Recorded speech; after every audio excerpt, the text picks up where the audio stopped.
Welcome back everyone, my name is Carlton and today as usual we'll be talking all things health. Now before we get into the topic of the day, which is strength conditioning and resistance training, I want to speak to you something about all the things that we have done so far and two more important topics, which are fibromyalgia and muscle cramps. So a quick recap first. Before you get into any kind of workout, I encourage you to think of this word called ramp. What is ramp? R stands for raise, where you raise your heart rate. How does one raise your heart rate? Well, a brisk walk, a light jog, anything that keeps your heart rate raised to 50 to 60% from what it was. Okay, we don't want you to go 100% on your heart rate because this is just for the warm-up. The second is A, where you activate your muscles. How do you activate your muscles? Well, you can stretch, and flexibility as well is a major role in that. So stretch your muscles and try and get flexible so that this elongates your muscles, spreads the blood through them and gets you ready for the next step. What is the next step? Mobilize. Mobilize is where we use our movement exercises. So, or partially, because this is just a warm-up, remember. So you tend to move, which strengthens your muscles and your joints. So you are ready to go to potentiating. That is the P of ramp. What does potentiating mean? Taking your body to the maximum that it can is potentiating. So that was for our warm-up.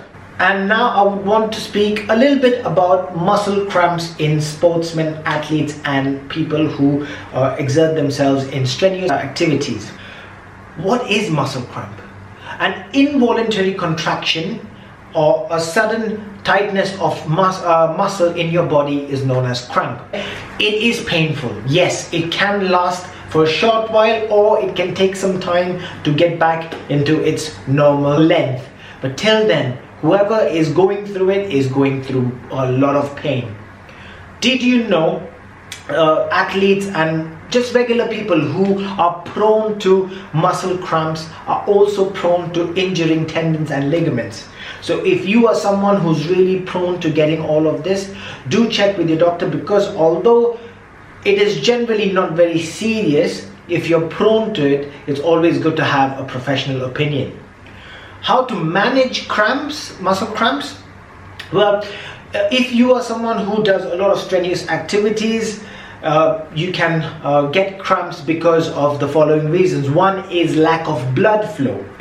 Two can be dehydration, and because you're sweating a lot, and in the process of sweating you're also losing minerals like magnesium, potassium, chloride. So you tend to lose out on all of this, and that is also another reason that an individual gets cramps. So keep yourself hydrated pretty well, have your minerals, have your proper nutrition, your supplements. Again, do check with your doctor which is the best way to keep you in your optimum self. Remember, rest is also very essential, but before rest, our most important thing is warm up. So you need to stretch and do a proper warm-up before your activity and also your cool down. So after you finish your activity, make sure you stretch your muscles and get them back into the same shape they were before your activity. Okay, so that is about muscle cramp. Our next topic is fibromyalgia. Not many people know about this, but this is a very serious disorder. What is fibromyalgia? Fibromyalgia is a disorder which causes a body pain. So it is all over the body. When I mean that, it's widespread and it is subjective from person to person. It is not a regular body pain, it's body pain amplified into many times. So whatever pain an ordinary person would feel, the person who has fibromyalgia would feel many times more.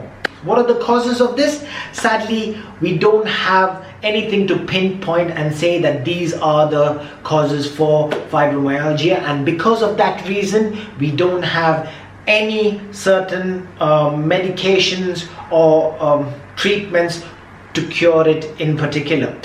What is being done is the doctors are having interviews with the people or the patients who have this, and also they're speaking to them about the treatments they have done earlier and what can be done in order to relieve their pain. What could you and I do about this? Well, most of them think because there are no particular causes for this, they think it's all in the mind. It's not.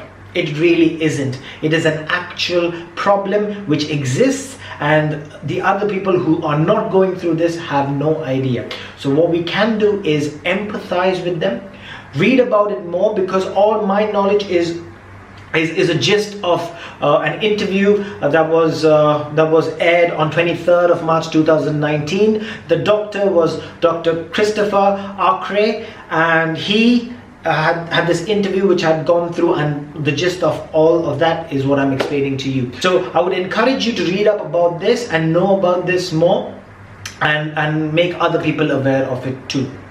Now, back to our immunity and the topic of today: strength conditioning and resistance training. Well, what are the differences between strength conditioning and resistance training? The major difference is resistance training helps you build bigger muscles. Who doesn't want better qualitative muscles? All of us do need them. Why? Because our muscles help us in our structure. It helps us in our posture. It helps us in our balance, in our flexibility, in our movements. It generally supports our skeletal system, as explained in the previous video. Why do we need to strengthen them? It's because if you don't strengthen your muscles, it is going to be a problem as you age. So when you age, you tend to have weaker muscles, and because of that, it affects our posture, it affects our balance, it makes us more prone to injury and falling down. And that is why it is very essential that we train our muscles to get stronger. Now, just so that you know, what kind of activity gives you bigger muscle build? Is it lifting light weights or is it lifting heavy? Did you know there was a survey as well where two groups of people were segregated? One were given the lighter weights to train till failure, and the others were given a heavier weight to train till failure. Guess which one lifted the cup? Well, it was a tie.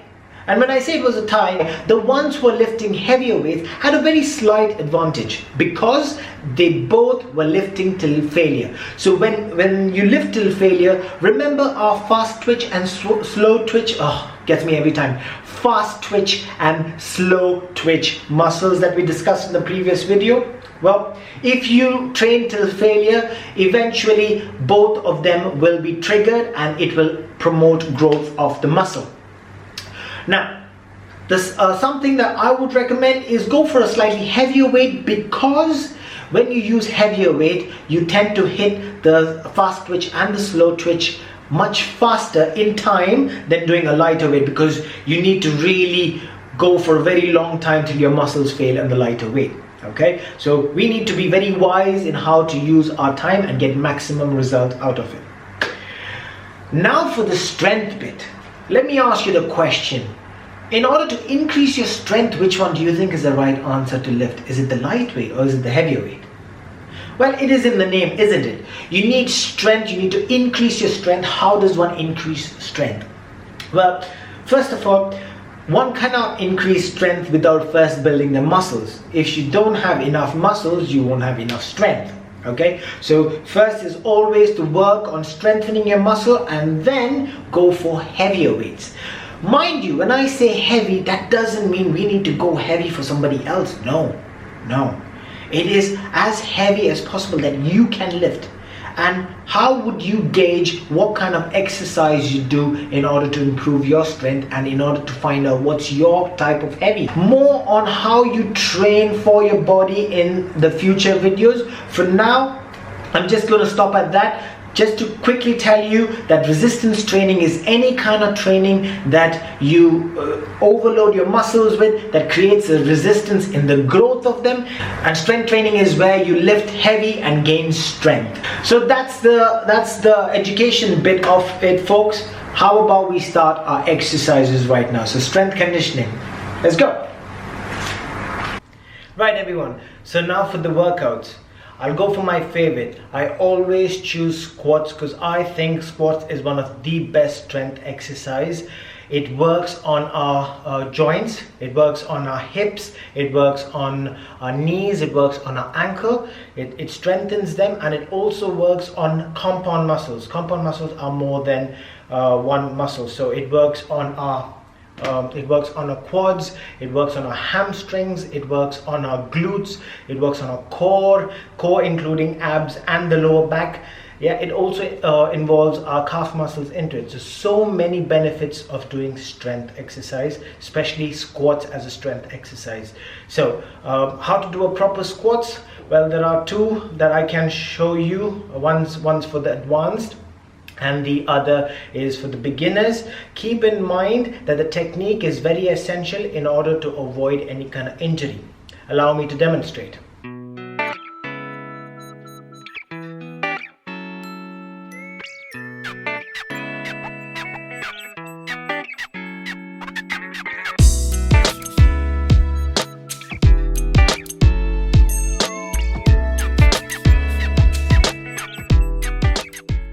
For the upper body, my favorite is push-ups. Push-ups again works on compound muscles of the upper body, that is chest, your shoulders, your triceps. It also works on your core, that's your abs, your lower back, and it works on the joints as well. That means your elbows, your wrists, your rotator cuffs. All of this is being engaged while doing a push-up. Now remember, the form again is very, very important in order to avoid injury and to get the best out of your workout. Allow me to demonstrate.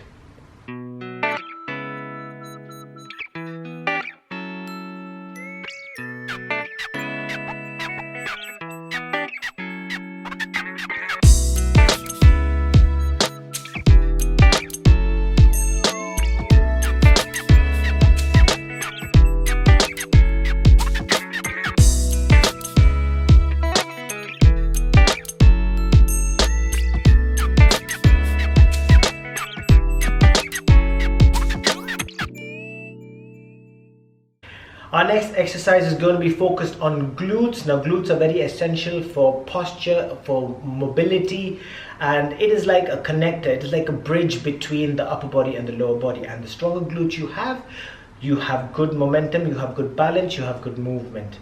Allow me to demonstrate.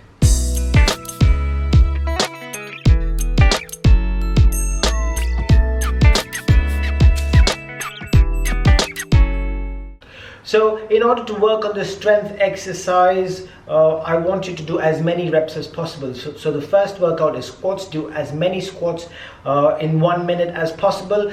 Without any rest, go to the second one, do as many push-ups as possible, and then go to the third, do as many glute bridges as possible. After you finish that, you take a 2-minute break and you repeat it again 2 times. So you're going to do 15 minutes of this. 3-minute workout, 2-minute rest. Okay, cheers and have a good one.